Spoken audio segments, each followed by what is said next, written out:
Bonjour à tous, c'est parti pour l'aide au montage du portefeuille Semperspace. Dans le kit, vous aurez les rivets, le bouton aimanté et la petite étiquette, tout ça rassemblé ensemble. Vous aurez aussi le gabarit et la toile. Il faudra trouver de votre côté les ciseaux, le marteau et un crayon. Donc dans un premier temps, vérifiez bien que la toile est bien lisse, qu'il n'y ait pas de petites irrégularités. Profitez-en ici pour reconnaître l'orientation de la toile. On va commencer, vous voyez que le gabarit il a un sens. Il y a un trou en haut qu'il n'y a pas de l'autre côté. Il faut placer le gabarit en suivant le petit repère que vous avez en haut et en bas, au niveau des courbes.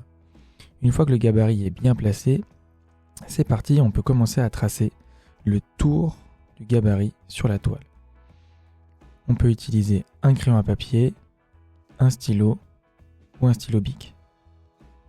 C'est vraiment l'une des étapes les plus importantes parce que tout va dépendre de la qualité de la découpe que vous allez faire sur la toile. Et la qualité de la découpe dépend bien sûr de la qualité du tracé. Donc prenez votre temps. Là on l'a mis en accéléré, mais sinon prenez votre temps, c'est vraiment une étape importante. Une fois que vous avez bien tracé, attention au sens évidemment, il faut que à l'intérieur des trous vous y voyez à chaque fois les trous qui ont été prépercés dans la toile. Une fois le tracé bien fait, vous pouvez partir à la découpe.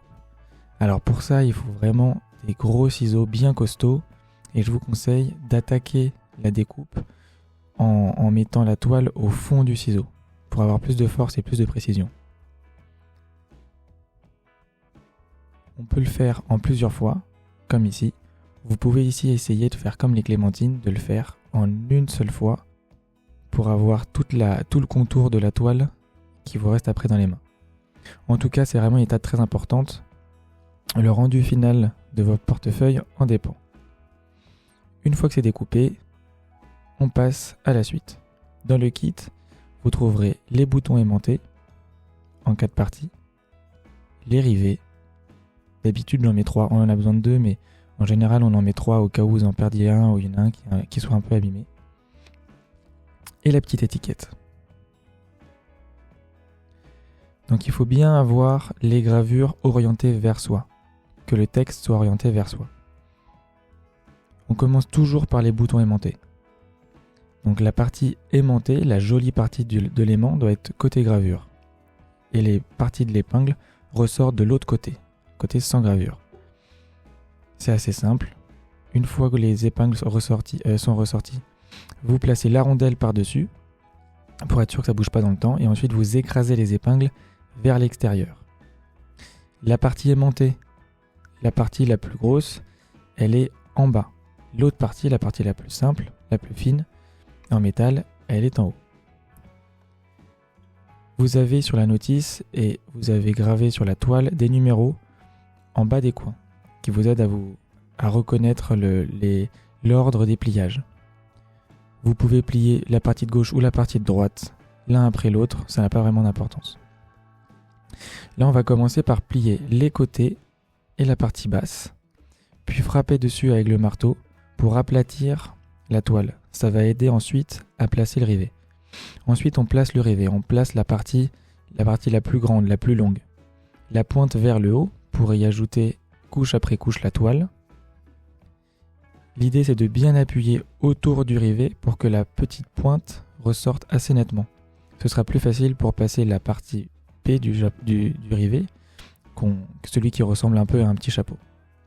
Ensuite, avec le pouce, on appuie sur la partie chapeau du rivet pour le mettre en place et on tapote doucement dessus pour commencer à le sertir. On viendra à la toute fin vraiment écraser le rivet en frappant plus fort dessus pour le sertir. Mais dans un premier temps, il faut juste le mettre en place. Ensuite, on retourne la toile, toujours du même côté, le côté sans gravure, et cette fois, le rivet doit passer à travers le fond du portefeuille, il doit passer 4 couches. Donc on va venir vraiment bien tapoter la toile.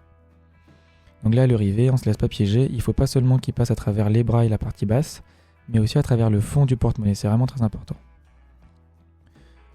Donc les trous sont déjà pré-percés, ce qui permet de placer plus facilement les rivets et surtout à la fin d'avoir une parfaite symétrie.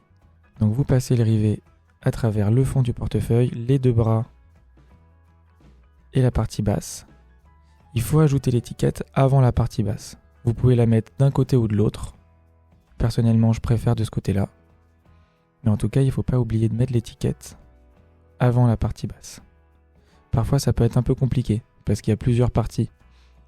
Vous avez 4 parties plus l'étiquette. Mais vous allez finir par y arriver, j'en suis sûr. On place le chapeau sur le rivet. Et encore une fois, on vient frapper le rivet pour le mettre en place plus que pour le sertir dans un premier temps. Voilà. Là, le porte-monnaie se tient. Donc vous pourrez trouver quelque chose de dur, un bout de bois ou encore un autre marteau ou le marteau d'un de vos petits copains à côté pour placer sous le rivet. Et là, il faut vraiment frapper fort. On l'entend pas bien à la vidéo, mais il faut vraiment frapper fort pour écraser le rivet qui soit devenu tout plat. On le fait pour les deux côtés, pour les deux rivets.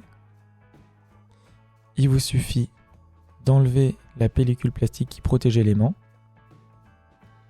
de fermer le portefeuille. Hop, il y a un petit clip.